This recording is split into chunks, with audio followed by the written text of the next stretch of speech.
2014। 16 में इसका दूसरा समिट होना था, लेकिन किसकी वजह से नहीं हो सका जी? उड़ी अटैक की वजह से, जिसमें इंडिया ब्लेम कर रहा था पाकिस्तान को फॉर दिस उड़ी अटैक, लेकिन हम उसको क्या नाम देते हैं? False flag operation. ठीक है जी। अच्छा जी, सार्क में जो सबसे फर्स्ट इशू आता है चैलेंज के तौर पर, वो क्या चीज़ है? The bilateral disputes between Pakistan and India.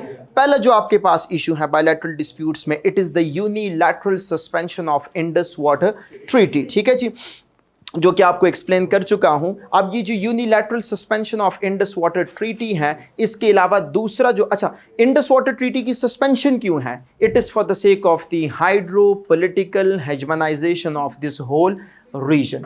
And India सिर्फ और सिर्फ इंडस वाटर ट्रीटी को सस्पेंड करके अपनी हाइड्रो पॉलिटिकल हेजमनाइजेशन को नहीं कर रहा। इंडिया का एक और भी इंटेंशन है, and it is doing it through Afghanistan. किसके थ्रू कर रहा है जी?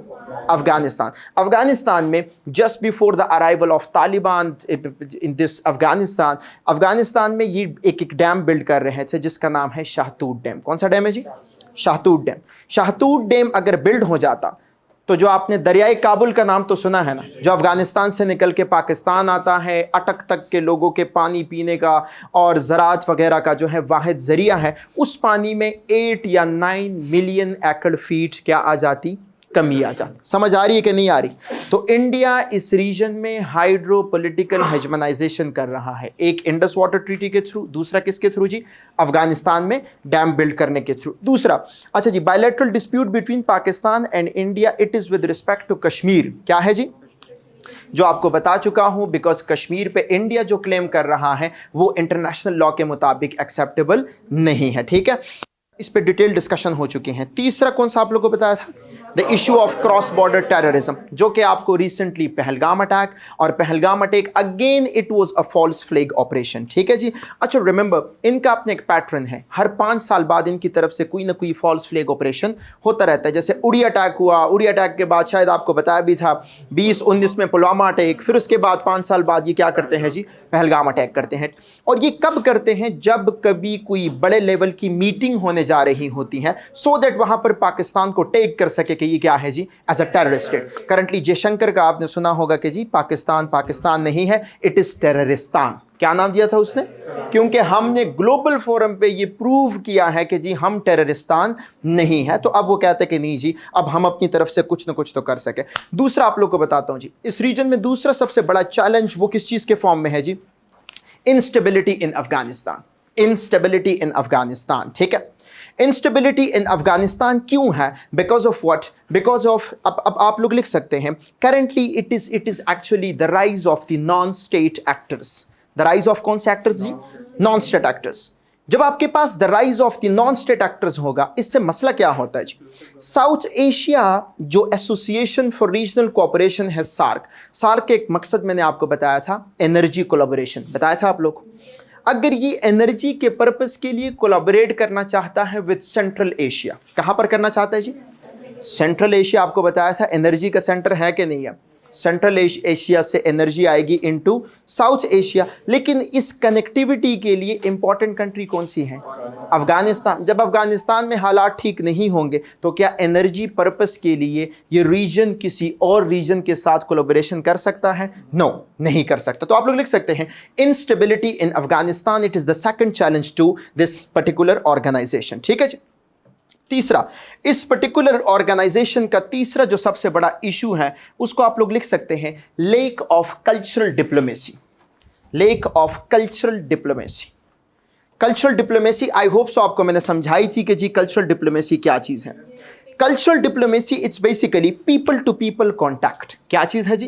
People to people contact. समझते हो जी?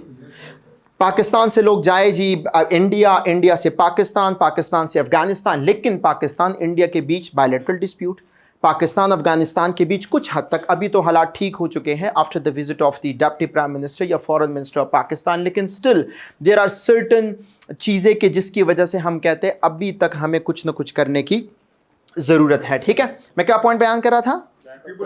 अच्छा जी, it is the lack of cultural diplomacy. इस रीजन को सबसे ज्यादा फोकस किस चीज पे करने की जरूरत है जी? Cultural diplomacy, people to people contact को एनहेंस करने की ज़रूरत है, जो कि यहाँ पर बिल्कुल भी नहीं है। फोर्थ पॉइंट इसमें आप लोग लिख सकते हैं, इट इज़ द एक्चुअली सैफ्टा का आप लोग को बताया था, south Asia free trade agreement. इसका मकसद ये था कि जी ये पूरा का पूरा रीजन एक फ्री ट्रेड एरिया बन जाए, जहाँ पर ट्रेड लिबरलाइज हो सके, जहाँ पर रिड्यूस्ड टैक्सेस के साथ ट्रेड हो सके। लेकिन स्टिल द चैलेंज इज, इस रीजन में लेस देन 5% का ट्रेड हो रहा है, less than 5% trade in this SAARC region, ये करंटली हो रहा है जी। तो जहाँ पर अगर आपका कोई रीजन जो है ट्रेड के लिहाज से कनेक्टेड नहीं हो, तो क्या आप इस पर्टिकुलर ऑर्गेनाइजेशन की सक्सेस पे बिलीव कर सकते हैं? इसको कंपेयर करें आसियान के साथ, association of south east Asian Nations, वहां पर एफ्टा है, आसियान फ्री ट्रेड एग्रीमेंट। ठीक है, लिखने का नहीं, लेकिन सिर्फ आप लोग को समझ आनी चाहिए। एफ्टा में उस फ्री ट्रेड एग्रीमेंट के तहत उस रीजन में 25% ट्रेड हो रहा है। कितना परसेंट जी?